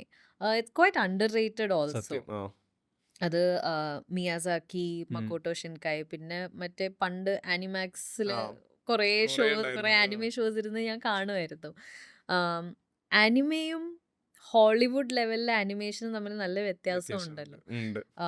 ആനിമേ ഫീൽസ് മോർ, അവര് ആ ക്യാരക്ടേഴ്സ് അനിമേറ്റഡ് ആണെങ്കിലും അവർ ഭയങ്കര ഹ്യൂമൻ ആയിട്ട് തോന്നും. അത് ഇറ്റ്സ് ക്വൈറ്റ് ബ്യൂട്ടിഫുള്ളി ഡൺ. പിന്നെ ഏറ്റവും നല്ല രീതി നമുക്ക് എന്താണ് ഈ ഫാന്റസിയോ മാജിക്കൽ റിയലിസം, അത് ഒരു ലൈവ് ആക്ഷനിൽ ചെയ്യുമ്പോൾ അതിൻ്റെതായ പരിമിതികളുണ്ട്. നമുക്ക് ഇപ്പറ എന്ത് വിഷ്വലും നമുക്ക് അവിടെ ക്രിയേറ്റ് ചെയ്യാൻ പറ്റുന്നുണ്ടല്ലോ. പക്ഷേ അതിൻ്റെ ഏറ്റവും നല്ല എക്സ്പ്ലോറേഷൻ ഞാൻ കണ്ടിട്ടുള്ളത് ആനിമയിലാണ്. അത് it's beautiful actually, quite nicely done. Animation എനിക്ക് കുറച്ച് എക്സ്പ്ലോർ ചെയ്ത നന്നാവുമെന്ന് തോന്നുന്നുണ്ട്. ലൈക്ക് ബിക്കോസ് അത് വോയിസ് ആക്ടിങ് ആയിരിക്കുമല്ലോ, or like any kind of animation വർക്കിൽ ഇൻവോൾവ് ആയിരിക്കുന്നതും എനിക്ക് അതിനെക്കുറിച്ച് പഠിക്കാൻ ഒരു താല്പര്യമുണ്ട്. മറ്റേ റിച്ചർഡ് ലിങ്ക്ലേറ്റർ ചെയ്തിരുന്ന വേക്കിംഗ് ലൈഫ്, പുള്ളി തന്നെയല്ലേ സ്കാനർ ഡാർക്ലി ഒക്കെ ചെയ്തത്. അത് ചെയ്തിരിക്കുന്ന രീതിയും it's also quite there's a different type of animations. അതെ, രണ്ട് തരത്തില് ഇന്റർപൊലേറ്റഡ് റോട്ടോസ്കോപ്പ്. അപ്പോൾ അത് ഡിജിറ്റലി അവർ ഷൂട്ട് ചെയ്തിട്ട് ഓരോ ഫ്രെയിം ബൈ ഫ്രെയിം അനിമേറ്റ് ചെയ്യുകയാണ്. അപ്പോൾ ആ പെർഫോമൻസിൽ നമ്മൾ ആ റിസൾട്ട് കാണുമ്പോൾ തന്നെ it doesn't feel like A normal animation. അപ്പോൾ ആനിമേഷൻ ഒന്ന് നോക്കിയാൽ കൊള്ളാവുന്നുണ്ട്. അപ്പോൾ എന്തായാലും എല്ലാവിധ ആശംസകളും. ഇത്ര നേരം സംസാരിച്ചതിനും സ്പെൻഡ് ചെയ്തതിനും സന്തോഷം. ഈ പറഞ്ഞ പോലെ കരിയർ ഭയങ്കര അടിപൊളിയായി പോട്ടെ. ഇഷ്ടമുള്ള കാര്യങ്ങളൊക്കെ ചെയ്ത് ഇഷ്ടമുള്ള പോലെ എല്ലാം അടിപൊളിയാവട്ടെ. Thank you so much.